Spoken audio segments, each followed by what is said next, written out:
અમારી ચેનલને સબસ્ક્રાઇબ અને વિડીયોને લાઇક કરવાનું ભૂલશો નહીં, જેથી અમે આ તમામ કાયદાની માહિતી આપ સુધી પહોંચાડી શકીએ. કલમ 17. કાયદાનુમત હોય અથવા હકીકત અંગેની ભૂલને કારણે પોતે કાયદાનુમત હોવાનું માનતી હોય તેવી વ્યક્તિએ કરેલું કૃત્ય.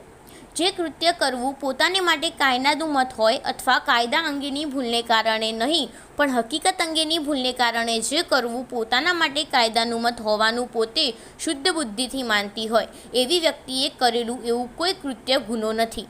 ઉદાહરણ: કને જ ખૂન કરી રહ્યો હોય એવું લાગે છે.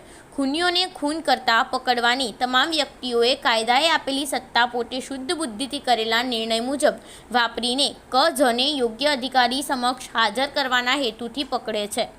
જ પોતાનો સમગ્ર બચાવ કરી રહ્યો હતો એવું પાછળથી માલુમ પડે તો પણ ક એ કોઈ ગુનો કર્યો નથી. કલમ 18. કાયદેસર કૃત્ય કરવામાં અકસ્માત. કાયદેસર રીતે કાયદેસરના ઉપયોગો દ્વારા અને યોગ્ય કાળજી અને સાવચેતીથી કોઈ કાયદેસરનું કૃત્ય કરતાં અકસ્માત અથવા દુર્ભાગ્યથી અને ગુનાહિત ઇરાદા અથવા જાણકારી વિના થયેલું કોઈ કૃત્ય ગુનો નથી. ઉદાહરણ: ક કુહાડીથી કામ કરી રહ્યો છે. કુહાડીનું ફળ તેમાંથી છટકીને નજીકમાં ઊભેલા માણસોનો જાન લે છે. અહીં ક તરફથી યોગ્ય સાવચેતીનો અભાવ ન હોય તો તેનું કૃત્ય ક્ષમ્ય છે અને તે ગુનો નથી.